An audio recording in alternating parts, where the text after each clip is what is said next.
Hey, it's Lisa Danforth from Lisa Danforth Coaching and Remote Working from Home. And today I am here with the fabulous Doreen Morin Van Dam, who is a social media consultant. She is phenomenal, super talented, very creative. And I invited her here today to share her expertise on 5 tips to make your virtual meeting a success, because we're all going online during these days. It's stressful enough with everything that's going on, and then we're not quite sure what technology we need. How do we position the camera? How do we look professional during these conversations that we're having with our teams or with our clients? So I'm just going to start off with a really quick question for Doreen, and it's really, can you talk a little bit about camera positioning? Like what works, what doesn't work? Sure. So right now, as you can tell, both Lisa and I have our camera at eye level, which is really what you want. Whether you have a laptop or you're using your phone, you do not want to be looking down. And I'm just going to demonstrate this. I'm going to stand up and look down at you, and you can see my double chin. Okay. I'm just going to just show you. If I were to look down on the camera, first of all, my hair would fall down. So, you're constantly messing with that. And it's just the angle is wrong. So, the way you can do that on a desk, if you cannot lower your seat, you need to elevate your camera, right? So if you have a laptop, you can use a small laundry basket, a UPS box, anything, any kind of cube thing that, as long as it's stable, you don't want your camera to shake, right? Because that's not a good thing. So anything that's stable, and you want it hands-free, obviously don't want to be holding it. If you were to use your phone for a meeting, you can use a little tripod. They're like $10 on Amazon, a tripod for your phone, as long as you do not hold it during meetings, because that's really not good. Like I said, you don't want to look down. You want it at eye level, maybe a little bit up, but really not that much up. And then the positioning is you want to put it in front of a window. You can't tell right now, but my window is like right there. I guess you see when I put my hand there, the light's there. I have a window kind of behind me where I have a curtain that I can close. But sitting in front of a window gives you the most natural light. You don't want the window behind you, because then people really can't see you. So that's really the most important part about positioning yourself in a virtual meeting. Now that is if there's video. Of course, there's virtual meetings that are audio only, then the audio becomes even more important than it already is. But if you're going to be on camera, position yourself that you can really look. Another cool tip is, one of my friends gave this tip that, depending on, I'm looking at the screen, but if I want to look at you in the eye, I want to start looking at the camera, just put like a sticky note or something right next to the camera, so your eyes keep getting drawn back to that, so you're really speaking one-on-one with that person you're meeting with. I have a friend who actually just made a little smiley face and cut out a little hole for the camera and put it right up top, which makes Yeah. her focus. So Yeah. that's perfect. And can you talk a little bit about lighting? I mean, I know you just mentioned lighting. Like for me, I do have a lot of windows. It's to the side. And I actually have a big sticky note, a big piece of cardboard up, because I get super, super white on one side. So can you talk a little bit more about different tips for lighting, whether it is an app like the lights that will go around an iPhone or something? Yeah, sure. If you are in a place in a closed room that you have to do your virtual meeting in, and there's not a lot of lighting, having a lamp behind your camera, behind your laptop is super important. You can buy expensive camera kits. If you're going to be on video all the time, or you're going to record videos for, say, an online course, you want to invest a little bit more money in that. But just finding one of those tall lamps in your house, in the high stands, put it right behind your desk is probably a really good place to start. Natural light is best, but sometimes we do virtual meetings at night, right, in the dark. So that's when you need the lights. So the other thing to remember is that I'm going to just grab something as I lean over. I have several of these pairs of glasses, and I always go do this. You can see one of them. This one is are my blue light glasses. I wear those when I'm working on the computer. I try not to have those on when I'm on camera. And now, not everybody would have the luxury of having 2 pair of glasses, but they're kind of my branding thing. But if I were to wear these on camera, see how the blue reflects now, so it's not as good. So if you have a choice, think about that as well. with the lighting, just how it falls on your glasses, if you have a choice. And you can draw shades, you can put a piece of cardboard in the window. Timing, the light and the timing is important. Right now, the sun came up over there, so I've had no direct sun all morning. Now the sun's kind of over there in the window. It's starting to come in. If it was a really bright day, I would have to have the shade closed right now. So knowing the weather, knowing the time of day you make appointments or you make your virtual meetings also makes a difference in your lighting situation. And you can buy little ring lights, that's what they're called, to put, and I think I have one in here. Let me show you, pretty sure. Yep, I have one right here at my desk. So it looks like this. It's a little ring light. Turn it on. You can put that over your camera, kind of like that, and it lights it. Yeah, so it's like a pinch one, and you just kind of put it on there. So then when you use this, it kind of looks like that. You use it, and it gives your light, your face some extra light. So that can go in your purse or, in your car, or have that somewhere. And it has different strengths as well. So that's all of these little tools and tricks.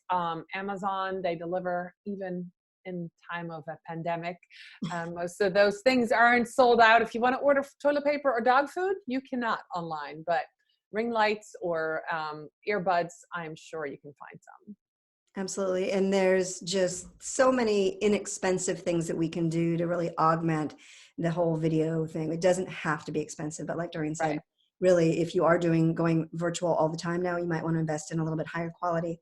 So Yep. you mentioned audio a little bit earlier. Can you talk a little bit more about audio and the importance of it? I know, like for me, I bought my Yeti mic because if it's not plugged into my computer, I'm very tinny sounding.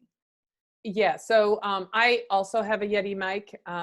Unfortunately for me, my teenage son grabbed it and he's using it right now. However, I like simplicity. Okay, I like technology that works when I'm on the road or not. I do travel quite a bit, and what I use are my headsets, and I have like 3 of them at my desk because I have them with the different plugs. With this plug, and I also have a set for my phone that has this one. Mm. So I use those, and it's pretty simple. I have a little eyeglasses case. I put them in. That's why I like it. I travel with them. It makes it work for me. You can get a headset with a headband. If you don't like them in your ears, you can get one that has the earpiece that sticks out over your, along your jawline. I really think it's a preference. My daughter says she can't run with these headsets because they fall out of her ears. I think it depends on who you are, what you already like. Some people like those little earbuds, those wireless ones. It doesn't matter. You just use a set. That's the biggest thing. If I were to unplug this, you would, let me just do it and see what I sound like. Sound is going to be different when I unplug. Okay. And it's a good way to demonstrate. My sound goes through the whole room. So I'm not really talking to you. It sounds, you called it tinny, but I don't know what the sound is called. But when you plug this in, you are there with the meeting. It kind of cancels out some other noise. It brings you right there. So if you have nothing else, your phone should have come with a headset. That's what I recommend. Again, simple, but think about what you could do, because virtual meetings, if you're going to start working from home, you might be doing this 2 to 8 hours a day.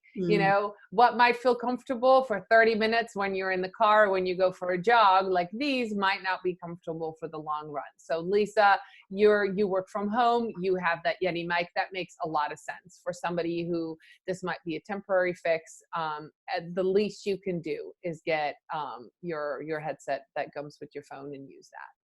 Yeah, I have a friend who didn't invest in the Yeti. She just got something off from Amazon. It was $15 and it sounds just about as good as the Yeti. So you don't have to spend a lot of money.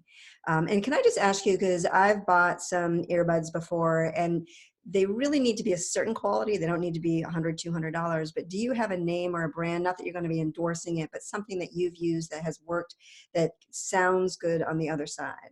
I have an iPhone, so, and I have upgraded several times, and each time you upgrade, you get a new headset with it. So that's why I have that many.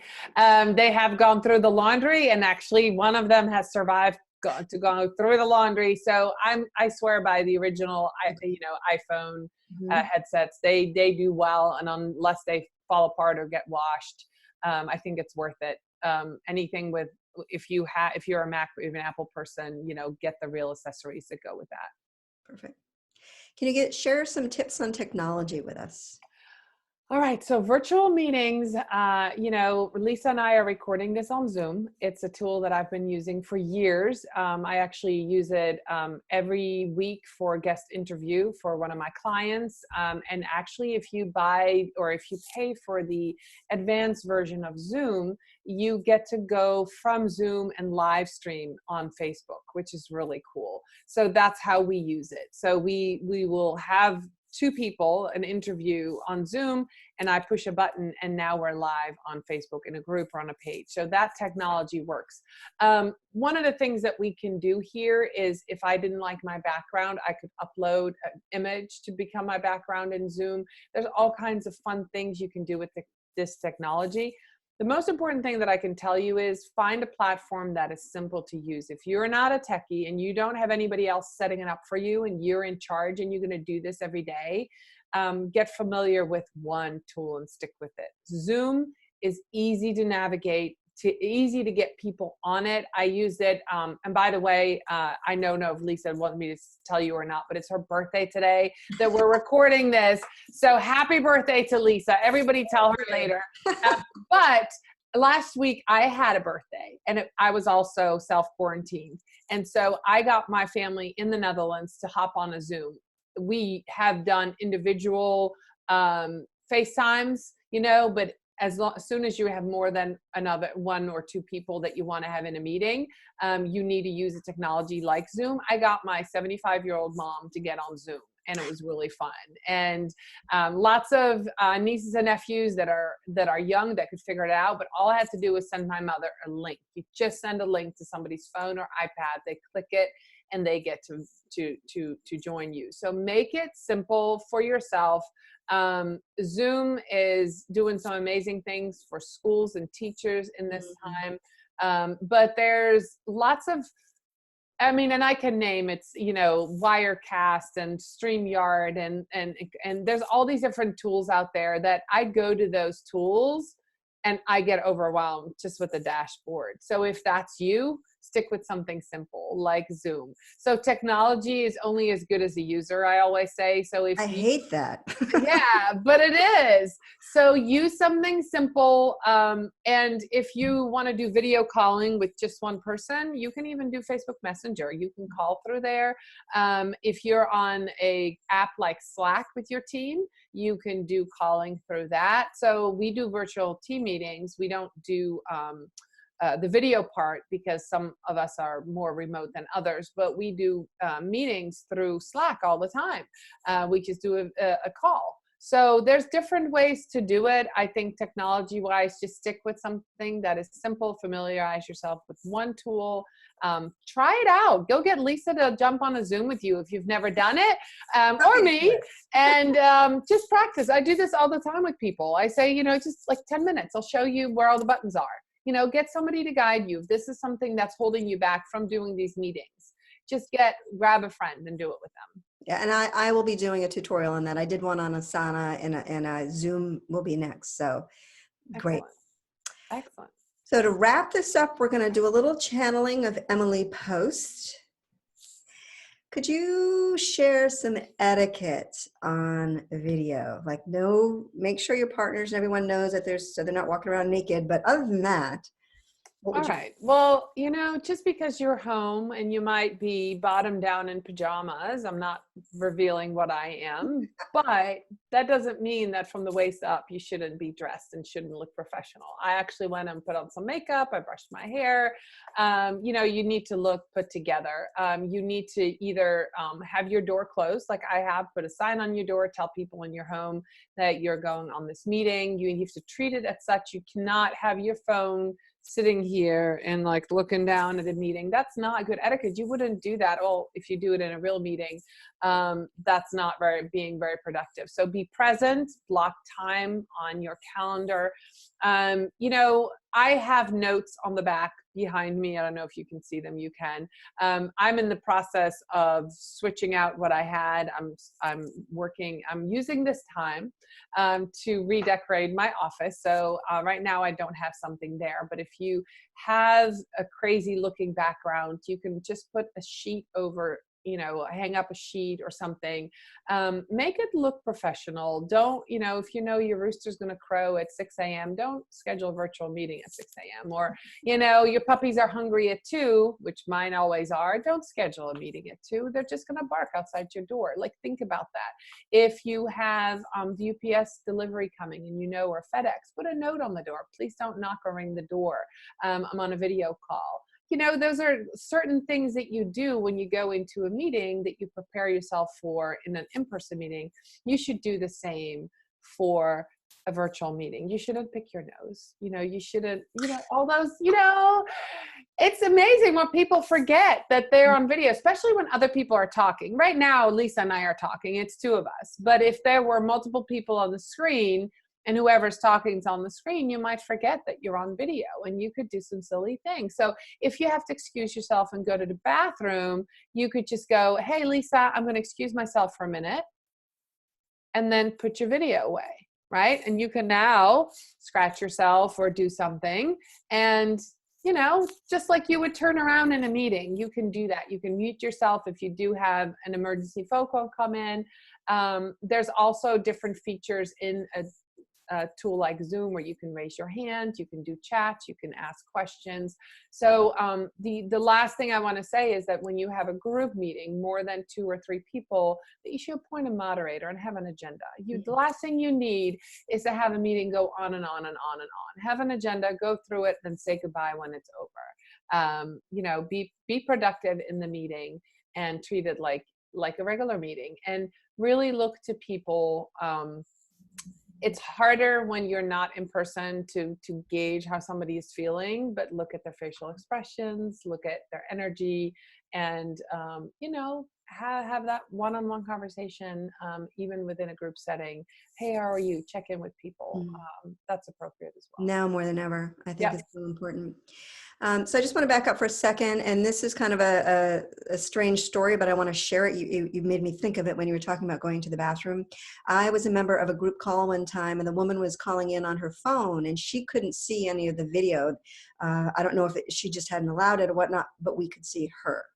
So we saw her sitting down on the toilet, right? So just if you're on something mobile, please just, you know, make sure that you've got your phone upside down, mute it, or to make sure the video is off. But she was absolutely mortified because she couldn't see us. She thought we couldn't see her, which I would probably assume the same thing, right? She did mute. So just be aware of those simple little things. And I so appreciate you sharing all of these tips and tools. They're so simple yet impactful, and it really will help all of your meetings, whether it's with clients, with team members, with managers, or just with your friends in the community. So Doreen, thank you so much for taking the time. I know these are things that you do in your business and get paid for. So thank you for sharing your expertise. You're welcome. I just want to share one more thing that I just thought of. You know, make sure you schedule your meetings, and if you're in charge and this is a meeting that you lead as a leader, make sure that you've eaten, that you've had your cup of coffee, or, you know, don't eat during the meeting. Of course, that's part of the etiquette, but make sure your energy is up. People can tell